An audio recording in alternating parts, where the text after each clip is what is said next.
नमस्कार साथियों, स्वागत है आप सभी का हमारे और आपके YouTube चैनल एसएससी लैब पर। और आज के इस वीडियो में आप लोगों को आरआरबी ग्रुप डी से संबंधित बहुत सारी इंपॉर्टेंट जानकारियां मैं देने वाली हूं।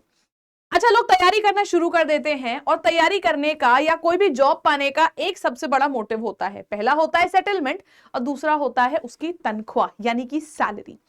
क्या सैलरी होती है आरआरबी ग्रुप डी में? क्या अलाउंसेस मिलते हैं? कितने अलाउंसेस मिलते हैं? और सबसे बड़ा एक क्वेश्चन जो इतने दिनों से आ रहा है मेरे पास कि मैम क्या काम करना होता है कौन कौन सी पोस्ट पर। तो आप लोगों के 7 डिपार्टमेंट्स होते हैं, उनमें कुल मिला के हमारे पास 17 से 18 पोस्ट होती हैं और हर एक पोस्ट पर क्या काम करना होता है ये भी आज की वीडियो में मैं बताऊंगी। मतलब आज की वीडियो में मैं आपको बताने वाली हूं ये मेजर चीजें। पहला कि क्या काम करना होता है, सबसे बड़ी चीज क्या काम करना होता है। दूसरी बड़ी चीज क्या सैलरी होती है आरआरबी ग्रुप डी में जॉब पाने के बाद। और तीसरी चीज कि क्या अलाउंसेस होते हैं, क्या अलाउंसेस आपको मिलते हैं और कितना सब कुछ मिलता है। और सैलरी जब मैं आप लोग को बताऊंगी तो मैं आपको रियल के एक आरआरबी ग्रुप डी के एक स्टूडेंट की यहाँ पे रियल सैलरी स्लिप भी दिखाऊंगी। तो आप लोगों को इस वीडियो में ये सारी चीजें देखने को मिलने वाली हैं कि कौन कौन सी पोस्ट पे क्या काम होता है, क्या सैलरी होती है, क्या अलाउंस होता है। तो इस पूरे वीडियो को एंड तक जरूर देखिएगा। अगले 15 से 20 मिनट के अंदर आपको इन 3 मेजर सवालों के जवाब मिल जाएंगे। और अगर आप नए हैं चैनल पे तो आज के आज सब्सक्राइब कर लें, क्योंकि आरआरबी ग्रुप डी के लिए हर एक जानकारी हम यहां पे आप लोगों को दे रहे हैं। मेरा नाम है स्वप्निल अग्रवाल। आइए चलिए शुरू करते हैं आज के सेशन के साथ।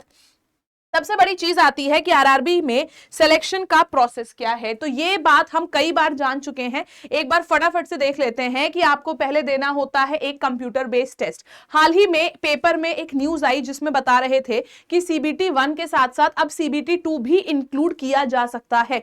लेकिन फिलहाल रेलवे मिनिस्ट्री की तरफ से ऐसा कोई भी उसको पुष्टि करते हुए, उस न्यूज की कटिंग को पुष्टि करते हुए कोई नोटिस नहीं आया है। तो अभी हम मान के चलते हैं सिर्फ एक ही इसका जो लेवल है वो है सीबीटी हमारा होगा कंप्यूटर बेस्ड टेस्ट, जिसमें आप लोगों को reasoning, maths, GS and computer science और इन सबसे रिलेटेड क्वेश्चंस पूछे जाते हैं आपके।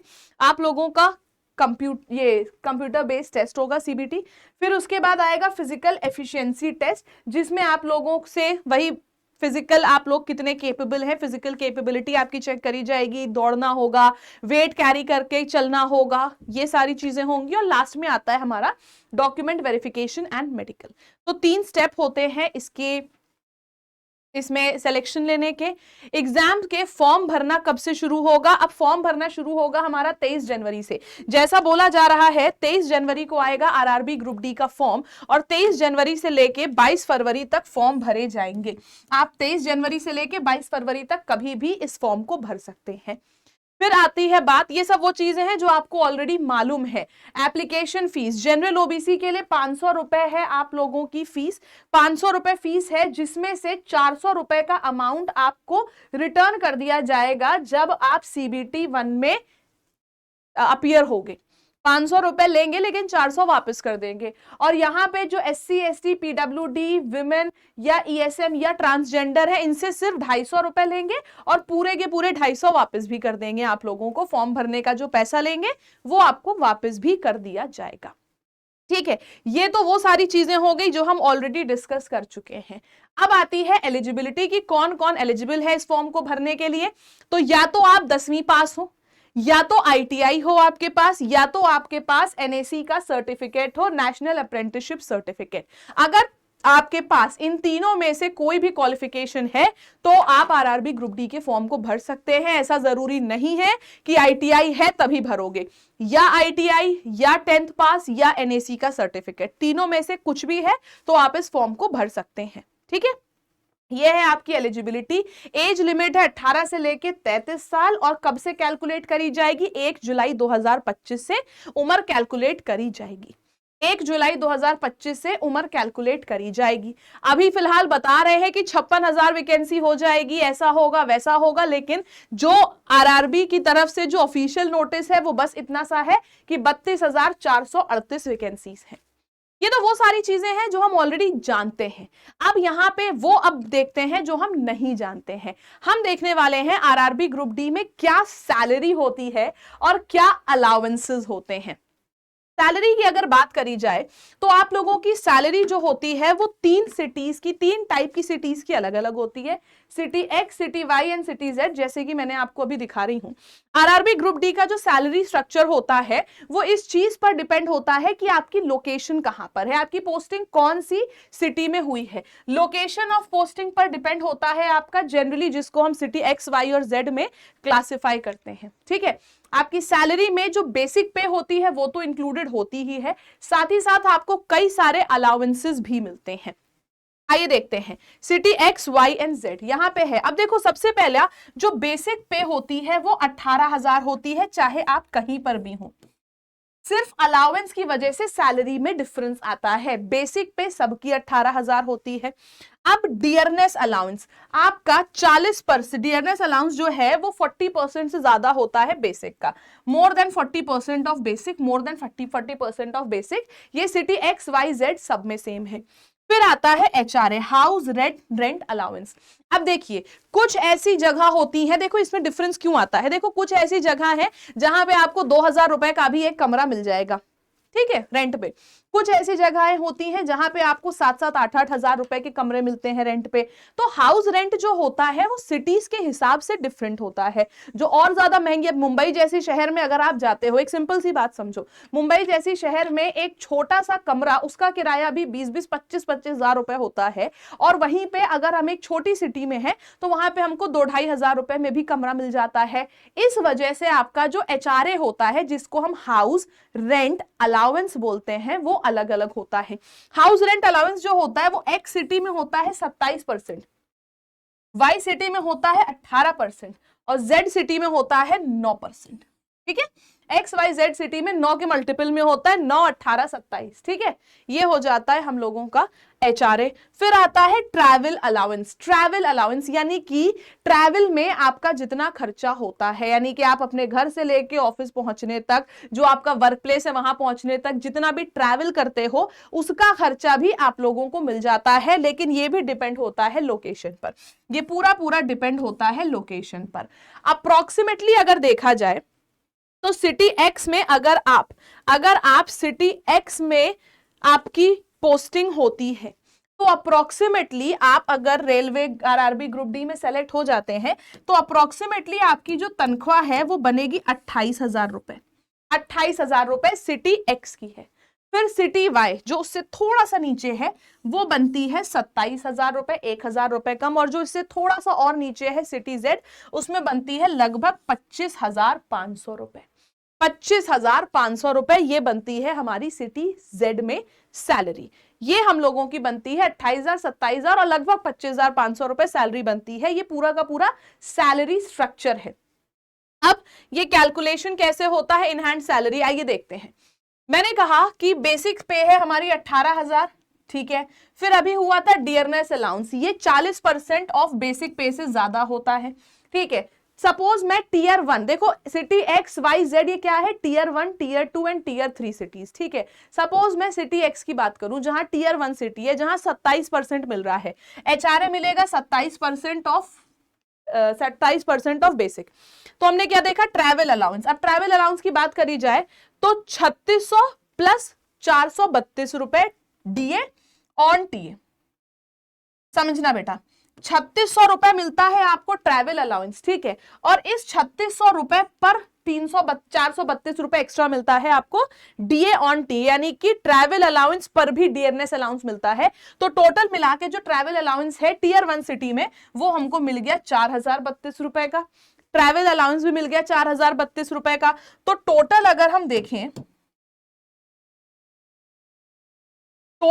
देखें जो ग्रॉस सैलरी बनती है, देखो 18,000 हो गई हमारी बेसिक सैलरी, ठीक है, फिर 2160 रुपए ले लिया हमने ये डियरनेस अलाउंस, फिर 4320 रुपए, 27% ऑफ बेसिक, 27% ऑफ बेसिक पे एचआरए हम लोगों का हो गया 4320 रुपए, और ये जो हम लोगों का ट्रैवल अलाउंस है ये हो गया 4032 रुपए। सब मिला के हमारे पास टोटल इन हैंड कितना आया, 28,000 रुपए। 28,000 रुपए इन हैंड नहीं आएगा, 28,000 रुपए की ग्रॉस सैलरी बनती है।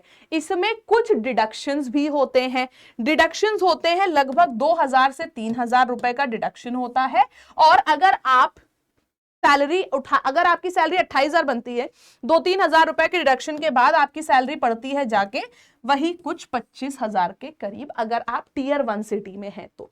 टीयर 1 सिटी में ही है। अब बात आती है कि भाई कमा हम रहे हैं, पूरा मेहनत हम करें, कमाएं हम और पैसा भी हम ही कटवाएं, तो क्यों होता है ये डिडक्शन, किस लिए होता है, आइए देखते हैं। डिडक्शन आपका क्या होता है, एनपीएस आपका कटता है 1,800 रुपए, 10% of RRB group D basic पे, 1,800 रुपए हम लोगों का ये कट गया।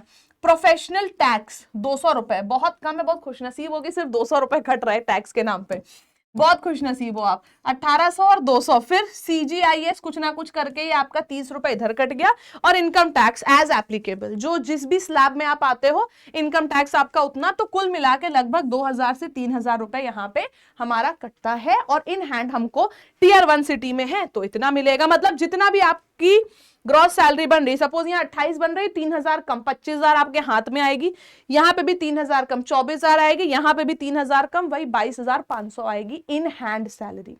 ठीक है, इन हैंड सैलरी आपकी ये आती है।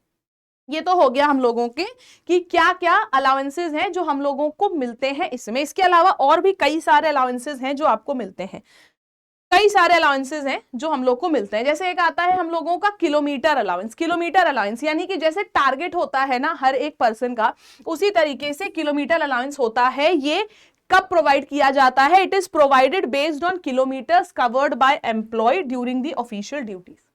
मतलब एक बंदा अपनी ड्यूटी पे जितने घंटे कवर करता है उसके हिसाब से कुछ पोर्शन उसका किलोमीटर अलाउंस में आप लोगों को मिल जाता है। फिर आता है allowance in lieu of kilometre. Allowance in lieu of kilometre is given to employees deployed in non running duties. अब कोई व्यक्ति है जिसकी फील्ड जॉब है, भाई उसको तो किलोमीटर अलाउंस मिल गया। अब कोई ऐसा इंसान है जिसकी फील्ड जॉब है ही नहीं, उसका तो नॉन फील्ड जॉब है, उसका दौड़ने भागने वाला काम नहीं है, तो उसको मिलता है allowance in lieu of kilometre. मतलब किलोमीटर अलाउंस की जगह पे जो अलाउंस मिलता है उसको हम बोलते हैं allowance in lieu of kilometre. ठीक है, कि अगर आपकी दौड़ भाग वाली जॉब नहीं है तब भी आपको एक अलाउंस मिलता है। फिर आता है एक्सीडेंट अलाउंस, जो कि भगवान ना करे कभी किसी को मिलने का मौका मिले, क्योंकि ये एक्सीडेंट होने पर मिलता है। इन केस ऑफ एक्सीडेंट्स और मिसहैपनिंग्स ड्यूरिंग द ड्यूटी, अगर आप ड्यूटी पर हैं और उस ड्यूटी करते दौरान, ड्यूटी पर होने के दौरान अगर आपके संग कोई भी एक्सीडेंट होता है, कोई भी एम्प्लॉय जो है उसको एक्सीडेंट अलाउंस मिलता है और फाइनेंशियल सपोर्ट मिलता है इस चैलेंजिंग टाइम में कि हाँ भाई एक्सीडेंट हो गया आपका, अब आप महीने भर या 2 महीने या 3 महीने काम नहीं कर पा रहे हो, तो उस केस में आपको एक्सीडेंट अलाउंस मिलता है। ठीक है, ऑफिशिएटिंग अलाउंस। ऑफिशिएटिंग अलाउंस क्या होता है, जितने भी एम्प्लॉयज हैं जो टेम्पररी असाइन किए गए हैं हायर पोजीशंस पर या उनको बड़ी बड़ी रिस्पॉन्सिबिलिटीज मिली हैं, उनको मिलता है ये ऑफिशिएटिंग अलाउंस, जिससे कि उनकी एडिशनल ड्यूटीज, अब उनका बेसिक काम जो है उसके अलावा उनको कुछ एडिशनल ड्यूटीज दी गई हैं और वो एडिशनल ड्यूटीज हैं काफी हायर पोजीशंस वाली, तो उसके लिए भी उनको एक ऑफिशिएटिंग अलाउंस मिलता है। और फिर मिलता है आउटस्टेशन, जिसे हम कहते हैं डिटेंशन। एक ऐसा अलाउंस जिसमें कि आउटस्टेशन या डिटेंशन अलाउंस, जिसमें कि एक कुछ ऐसी ड्यूटीज जिसमें कि आप लोगों को एक रात रुकना पड़ता है अपने शहर से बाहर, to stay overnight away from their homes, overnight away from their headquarters, या आउटस्टेशन या detention allowance are provided to cover additional expense. भाई आप कहीं पे जा रहे हो, आपका हर्जा खर्चा हो रहा है, आप उस जगह पे जा रहे हो, वहां पे रुक रहे हो, कोई किसी भी जगह पर आपका खाने पीने का या फिर आउटस्टेशन जाने के बहुत सारे खर्चे होते हैं, तो उसके लिए एक आउटस्टेशन अलाउंस भी मिलता है। तो ये होते हैं आरआरबी ग्रुप डी के जो अलाउंसेस होते हैं, ये आरआरबी ग्रुप डी के अलाउंसेस मिलते हैं apart from the salary. Salary तो ये है, अब मैंने कहा था मैं सैलरी स्लिप दिखाऊंगी, तो ये है बेटा सैलरी स्लिप, काफी धुंधली सी है लेकिन यहाँ पे ऑब्वियसली नाम और ये सारी चीजें छुपा दी गई हैं। यहाँ पे नेट पेबल जो अमाउंट है वो 25,049 रुपए का है, 25059 का है। यहाँ पे आपको दिख नहीं रहा होगा, मेरे बहुत करीब है, मैं बता दे रही हूँ। बेसिक पे 18,000 है, डीए है 2160, एचआरए है 1800 रुपए और ट्रांसपोर्ट अलाउंस, ठीक है, 1800, 2160, 1800 और 1000, ये टोटल मिला के आपका यहाँ पे पड़ रहा है रिस्क एंड मुझे दिख नहीं रहा है अलाउंस। तो यहाँ पे आप लोगों का फिलहाल इतना है, बहुत ही ज्यादा धुंधला सा है, तो बहुत ज्यादा क्लियर नहीं है। ये पे स्लिप है अगस्त 2019 के महीने की, और यहाँ पे आपकी जो सैलरी आई है वो 25,049 रुपए आई है। 25,049 रुपए यहाँ पे सैलरी हम लोगों को देखने को मिली है। ये डिपार्टमेंट है इंजीनियरिंग डिपार्टमेंट के किसी एक एम्प्लॉय की सैलरी है, ठीक है। तो ये हम लोगों का एक सैलरी स्लिप है, जो कि मुझे पता है कि बहुत धुंधली है, तो आपको देखने में थोड़ी दिक्कत आएगी। खैर, ये तो हो गई सैलरी की बात। अब सैलरी कब मिलेगी? जब हमारा सिलेक्शन होगा, और हमें जब काम करेंगे तब सैलरी मिलेगी। तो अब काम क्या करना होता है, आइए ये देखते हैं। तो जब आप आरआरबी ग्रुप डी का फॉर्म भर दिए, आपने पेपर क्वालिफाई कर लिया, सब कुछ बढ़िया, सब कुछ अच्छा अच्छा चल रहा है, ठीक है, आपका एकदम से हो गया। अब वहां पे डिपार्टमेंट्स क्या क्या होते हैं देखते हैं। जो वैकेंसीज हैं उनमें रिक्रूटमेंट होंगे निम्नलिखित 60 डिपार्टमेंट में। डिपार्टमेंट कौन कौन से होते हैं? 60 डिपार्टमेंट होते हैं, जिसमें एक तो होता है मैकेनिकल, इलेक्ट्रिकल, इंजीनियरिंग डिपार्टमेंट, फिर आता है सिग्नल एंड टेलीकम्युनिकेशन, फिर आता है स्टोर्स डिपार्टमेंट, फिर आता है मेडिकल डिपार्टमेंट, और फिर आता है ट्रैफिक डिपार्टमेंट। तो कुल मिला के हमारे पास 7 डिपार्टमेंट्स होते हैं जिनमें भर्तियां होती हैं। इन 7 डिपार्टमेंट्स में मिला के हमारे पास 18 पोस्ट होती हैं। हर डिपार्टमेंट में अलग अलग पोस्ट होती है और हर व्यक्ति को अलग अलग काम करना पड़ता है। जैसे कि अगर बात करी जाए, यहाँ पे सबसे पहले मैं बात करती हूँ मैकेनिकल की। तो मैकेनिकल में हमारे पास कितनी पोस्ट निकल के आ रही हैं? असिस्टेंट वर्कशॉप मैकेनिकल, फिर assistant loco shed diesel mechanical and track maintainer group 4 mechanical. तो मैकेनिकल के अंदर हमारे पास 3 जॉब निकल के आई, जिसमें अगर मैं बात करूं असिस्टेंट वर्कशॉप मैकेनिकल, तो इसकी रिस्पॉन्सिबिलिटी क्या होती है? जो कोच और वैगन होते हैं उनको मेंटेन करने की रिस्पॉन्सिबिलिटी होती है एक असिस्टेंट वर्कशॉप मैकेनिकल वाले की। फिर आता है असिस्टेंट लोको शेड डीजल, इसका काम क्या होता है? टू मैनेज डीजल लोकोमोटिव ओवरहॉल्स, ठीक है। फिर आता है हम लोगों का लास्ट आता है ट्रैक मेंटेनर ग्रुप 4 मैकेनिकल। जितना भी जो रेलवे ट्रैक्स होते हैं उनकी मेंटेनेंस को देखना, उनके रिपेयर को देखना, इसका काम होता है मैकेनिकल, जो कि हमारा ट्रैक मेंटेनेंस ग्रुप होता है। ट्रैक मेंटेनेंस ग्रुप 4 मैकेनिकल के अंदर इसका काम होता है रेलवे ट्रैक्स की मेंटेनेंस करना। फिर आता है इंजीनियरिंग। अब इंजीनियरिंग में सबसे पहला आता है असिस्टेंट ब्रिज। इसका काम होता है कि ब्रिज कंस्ट्रक्शन जो है, जितने भी ब्रिज बन रहे हैं उनके कंस्ट्रक्शन में जो मटेरियल है वो लाना, उसके डिजाइन्स का पूरा देखरेख करना, उस जो कंस्ट्रक्टर है, जो बिल्डर है, उसको असिस्ट करना एक ब्रिज का कंस्ट्रक्शन में। ये इसका मेन काम होता है कि आप ब्रिज कंस्ट्रक्शन में असिस्ट करोगे। फिर आता है नेक्स्ट हम लोग का assistant track machine. Assistant track machine, तो जितने भी मशीन्स होती हैं और टूल्स होते हैं, यानी कि जो औजार हैं, मशीन है, उनका देखरेख करना और उनकी रिपेयरिंग करना, ये काम होता है। फिर आ जाता है हम लोगों का असिस्टेंट वर्क्स इंजीनियरिंग। जितने भी यहाँ पे मैन्युफैक्चरिंग होती है रेल असेट्स की और डिजाइंस इंप्रूवमेंट की, जैसे रेल असेट कोई बना, मतलब कि ट्रेन में यूज किया जाने वाला कोई भी एक असेट, कोई भी एक सामग्री बनती है, अब उसके डिजाइन पे अगर कोई इंप्रूवमेंट होता है तो वो, और साथ ही साथ यहाँ पे वो जो रेल असेट बन रहा है उसकी मैन्युफैक्चरिंग की भी देखरेख करना काम होता है यहाँ पे। फिर आता है लास्ट हम लोगों का असिस्टेंट वर्कशॉप, जिसमें कि मैन्युफैक्चरिंग और वेल्डिंग में आपका काम होता है। कोई भी असेट है उसकी मैन्युफैक्चरिंग हो रही है, वेल्डिंग हो रही है, उसमें आपका काम होता है इंजीनियरिंग वाले में। फिर आता है हमारा इलेक्ट्रिकल। इलेक्ट्रिकल के अंदर काफी सारी नौकरियां होती हैं, 1 2 3 4 5, ठीक है। पहला होता है असिस्टेंट लोको शेड, जो इलेक्ट्रिकल मेंटेनेंस करता है लोकोमोटिव्स का, कि इलेक्ट्रिकली जो मेंटेन रखे चीजों को। फिर आता है असिस्टेंट ऑपरेशंस, जो इलेक्ट्रिकल सप्लाई इंश्योर करता है कि हाँ भाई बिजली सही से पहुंच रही है कि नहीं पहुंच रही है। फिर आता है हम लोगों का असिस्टेंट टीएल एंड एसी, जो एसी है उसकी कायदे से मरम्मत हुई है कि नहीं, जो लाइट्स हैं ट्रेन के अंदर उनकी सही से चल रही है कि नहीं, जो ट्रेन की लाइटनिंग और एसी सिस्टम मैनेज करता है वो होता है assistant TL and AC. Assistant TL and AC workshop, जितने भी लाइट्स और एसी से रिलेटेड अप्लायंसेस होते हैं, जितने भी टूल्स और इलेक्ट्रिकल अप्लायंसेस होते हैं जिससे कि एसी और लाइट सही से चल पाए, उनका देखरेख करना काम होता है assistant TL and AC workshop वाले का। फिर आता है असिस्टेंट ट्रैक्शन डिस्ट्रीब्यूशन, जिसका काम होता है electrical assets and power supply installation. Power supply का इंस्टॉलेशन होना है, इलेक्ट्रिकल असेट्स है मतलब सामग्री है कोई इलेक्ट्रिकल वाली, उसका भी उसको भी वो भी लगनी है अगर कहीं, तो वो कौन उसकी देखरेख करेगा, असिस्टेंट ट्रैक्शन डिस्ट्रीब्यूशन इलेक्ट्रिकल वाला। ठीक है। फिर आता है हमारे पास असिस्टेंट एसएनटी, जो कि होता है सिग्नल एंड टेलीकॉम में। सिग्नल एंड टेलीकॉम में जो असिस्टेंट होता है, इसका काम होता है सिग्नल प्रोवाइड करना और जो इंटरलॉकिंग सिस्टम है उस पर काम करना। ठीक है। फिर आता है असिस्टेंट डिपोट स्टोर्स, जिसका काम होता है कि भाई स्टोर की देखरेख करना और जितने भी मेंटेनेंस के लिए सामग्री की जरूरत है उसको प्रोवाइड कराना, ये काम होता है स्टोर वाले का। असिस्टेंट पॉइंट्समैन ट्रैफिक, जिसका काम होता है switches, operate switches and direct train, जिसका काम होता है स्विचेस को ऑपरेट करना और ट्रेन को डायरेक्ट करना। फिर आ जाता है assistant carriage and wagon mechanical, इसका मतलब इसका काम होता है deals with maintenance task like trip schedule, brake power certificate etcetera.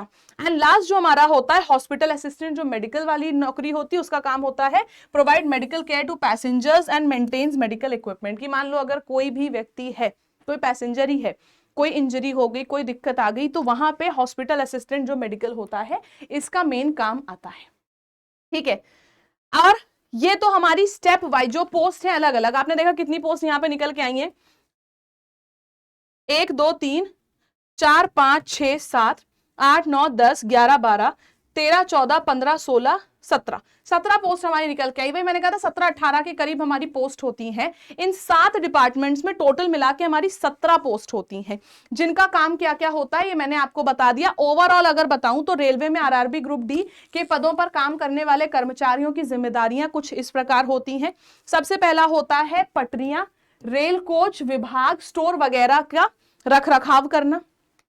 जो बेसिक जो आप लोगों की अलग अलग पोस्ट पे क्या क्या होती है वो मैंने बता दिया, एक जो बेसिक है ओवरऑल वो बता दे रही हूं। फिर आता है हमारा दूसरा सबसे बड़ा काम कि रेलवे के डिब्बों की सुरक्षा और रखरखाव का ध्यान रखना। फिर आता है हम लोगों का तीसरा एक बहुत बड़ा काम कि डीजल इंजन की ओवरहॉलिंग का और रखरखाव करना। ठीक है। फिर आता है नए पुलों के निर्माण में वरिष्ठ अधिकारियों की मदद करना, जैसे कि मैंने अभी आपको बताया था ब्रिज कंस्ट्रक्शन वाले में। फिर आ जाता है हम लोगों का यात्रियों का इलाज देने और सफाई उपकरणों का रखरखाव करना, जो हॉस्पिटल वाले में आ जाता है हमारा मेडिकल वाले का। फिर आ जाता है स्विच या रेल रोड पॉइंट को सही स्थिति में रखना, ये सुनिश्चित करना कि जो स्विच है और रेल रोड पॉइंट है वो हम लोग के सही पोजीशन पर रखे हैं कि नहीं रखे, और नहीं रखे हैं तो उनको रखवाना, उनकी देखरेख करना, उनको सुनिश्चित करना, ये हमारा एक बहुत जरूरी मेजर टास्क होता है। और फिर आता है मध्यवर्ती ओवरहॉल रखरखाव का ट्रैक करना। फिर हम लोगों का एक और इंपॉर्टेंट पॉइंट आता है परिचालन प्रबंधक को सहायता करना और विद्युत उपकरणों पर नजर रखना, यानी कि जितने भी इलेक्ट्रिकल अप्लायंसेस होते हैं उन पर नजर रखना, और साथ ही साथ जो मैनेजर है उनको भी असिस्ट करना, ये भी एक बहुत जरूरी काम होता है। और ट्रेन लाइट और एसी की देखभाल करना, अभी आपको बताया था एसी एंड टीएल वाला जो है ट्रेन लाइट एंड एसी के जो वर्कर्स होते हैं उनका काम है। देन आता है ट्रेन के विद्युत उपकरणों और कनेक्शनों को सही कामकाज की देखरेख करना, ये एक मेजर टास्क होता है। और ये कुछ हमारे मेजर टास्क, ये कुछ हमारा मेजर काम होते हैं जो आरआरबी ग्रुप डी में सिलेक्शन लेने के बाद कोई भी व्यक्ति है उसको करने होते हैं।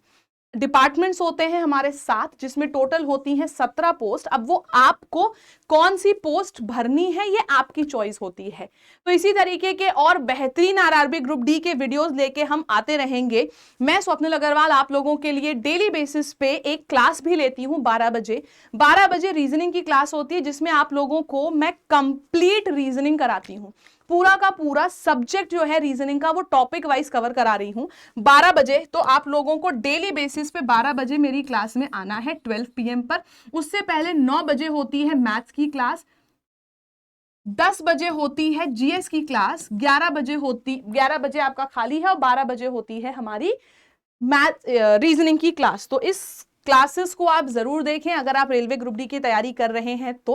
और इसी तरीके के और बेहतरीन वीडियोस अगर आपको चाहिए और अगर आप नए हैं चैनल पर तो आज के आज सब्सक्राइब कर लें एसएससी लैब को। इस तरीके के और बहुत अच्छे अच्छे वीडियोस आरआरबी ग्रुप डी के लिए मैं प्लान कर रही हूं आप सबके लिए।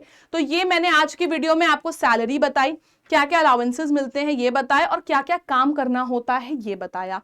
अब फॉर्म आएगा, फॉर्म में आपको क्या भरना है, क्या ऊपर रखना है प्रायोरिटी पे, क्या नीचे रखना है। अगर आप चाहते हो इस पर भी मैं एक वीडियो लेके आऊं कि फॉर्म को किस प्रकार से भरें, तो आप लोग कमेंट सेक्शन में जरूर लिखिएगा कि फॉर्म फिलिंग का वीडियो लेके आइए मैम। तो मैं आप लोगों के लिए फॉर्म में कौन सी पोस्ट को प्रायोरिटी लिस्ट में ऊपर रखना है, किसको नीचे रखना है, ये आप लोगों को भरना बताऊंगी।